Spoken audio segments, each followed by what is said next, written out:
अगर आप भी विराट कोहली और संजू सैमसन के फैन हैं, उन्हें महान खिलाड़ी मानते हैं, तो वीडियो को लाइक जरूर कीजिएगा। दोस्तों, 6 गेंदों पर जीत के लिए बेंगलोर को दरकार थी 17 रनों की। बल्लेबाजी कर रहे थे किंग कोहली, सामने चुनौती थी ट्रेंट बोल्ट की। रोमांच अपने चरम पर था, लोग दांतों तले उंगलियां दबाने बैठे थे। तो फिर हुआ ऐसा चमत्कार, पलट गया आईपीएल के 17 सालों का इतिहास। तो आखिर संजू और विराट की भिड़ंत में किस बल्लेबाज ने की है सबसे अधिक चौके छक्कों की बरसात? क्या कुछ हुआ पारी के उस रोंगटे खड़े कर देने वाले अंतिम ओवर में, जिसमें लोगों की सांसें थम गई थी? कौन दिला पाया अपनी टीम को ऐतिहासिक जीत? क्या किंग कोहली लिख पाए हैं नया इतिहास? इस महामुकाबले की पूरी हाईलाइट हम आपको दिखाएंगे, लेकिन उससे पहले आपको क्या लगता है कि विराट, धोनी और संजू में सबसे शानदार कप्तान कौन है? हमें नीचे कमेंट करके जरूर बताएं।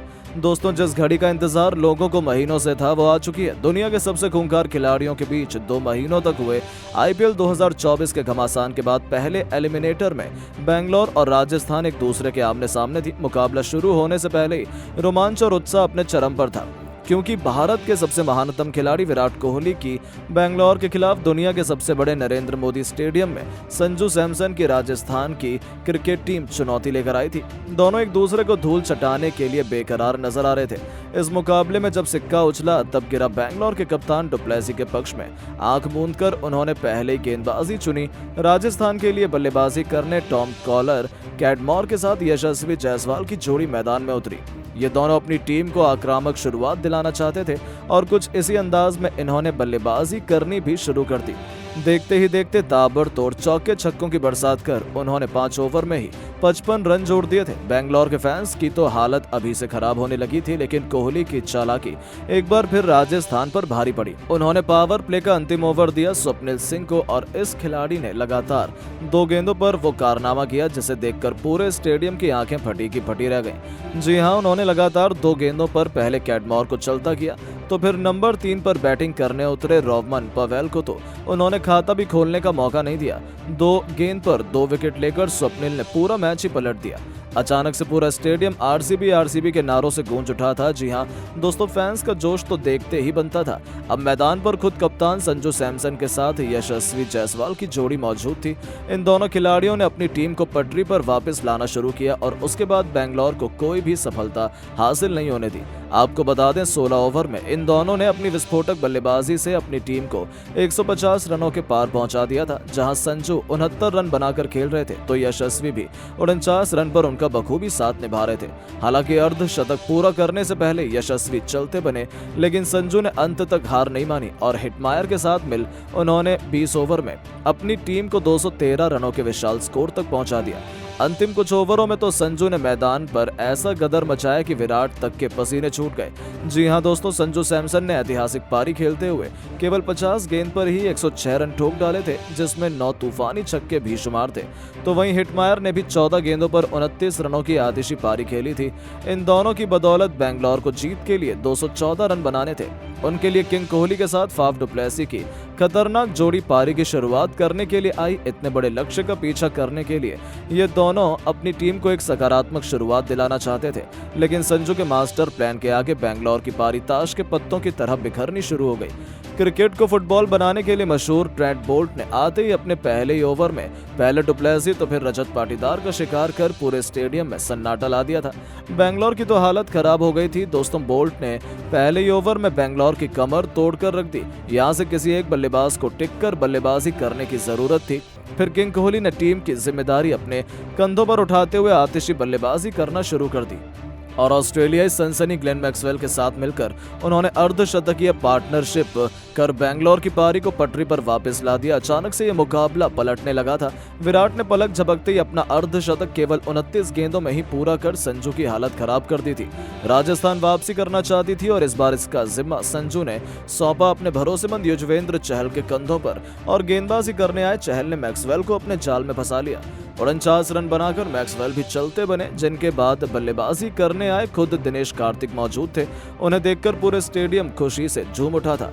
मुकाबले में रोमांच अपने चरम पर था। बेंगलोर को जीत के लिए अभी भी केवल 7 ओवरों में 80 रन चाहिए थे। राजस्थान की जीत यहां से आसान होनी चाहिए थी, लेकिन मैदान पर मौजूद थे विश्व के 2 सबसे खतरनाक बल्लेबाज, जहां से ये मुकाबला किसी भी तरफ जा सकता था।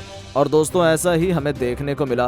कार्तिक ने आते ही अपने आक्रामक अंदाज में एक के बाद एक लगातार 2 छक्के और एक चौका जड़कर मुकाबले को बेंगलोर की तरफ झुका दिया। संजू की तो आंखें फटी की फटी रह गई थी, लेकिन पलक झपकते इन दोनों ने एक मजबूत पार्टनरशिप की। देखते ही देखते अचानक से बेंगलोर जीत के मुकाम पर पहुंचने लगी थी। मुकाबला अंतिम ओवर में चला गया, जहां पर 6 गेंदों पर बेंगलोर को जीत के लिए केवल 17 रन चाहिए थे।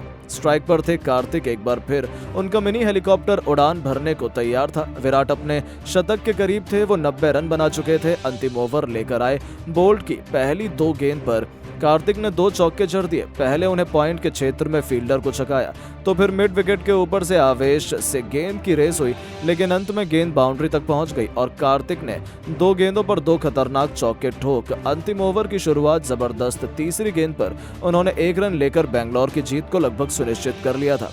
और फिर कुछ ऐसा हुआ जिसे लोग कभी भी नहीं भूल पाएंगे। अंतिम 3 गेंद पर केवल 8 रन बेंगलोर को इतिहास रचने के लिए चाहिए थे। हालांकि चौथी गेंद पर बोल्ट ने जोरदार बाउंसर से विराट को छकाया। अब मैच आखिरी 2 गेंदों में था, लेकिन यहाँ विकेट कीपर संजू से भारी चूक हो जाती है और ओवर थ्रो के चलते एक बार फिर विराट ने 2 रन बटोर लिए। इसके बाद तो विराट का गुस्सा देखने लायक था, क्योंकि अब आखिरी 2 गेंद में बेंगलोर को जीत के लिए केवल 6 रन चाहिए थे। मैच किसी भी तरफ जा सकता था। सभी फैंस ऊपर वाले से हाथ जोड़कर प्रार्थना कर रहे थे। किसी को समझ नहीं आ रहा था कि कौन सी टीम बाजी मारने वाली है, लेकिन ऐसे ही थोड़ी ना विराट को सबसे महान बल्लेबाज माना जाता है। ओवर की 5वीं गेंद पर उन्होंने मैदान को चीरते हुए एक करारा चौका लगाया और मैच को बराबरी पर ला खड़ा किया। तो जब अंतिम गेंद पर केवल 2 रन चाहिए थे, तब बोल्ट की यॉर्कर को अपने पिकअप शॉट से छक्के के लिए भेजकर एक रोमांचक मुकाबले में बेंगलोर को ऐतिहासिक जीत दिला दी थी।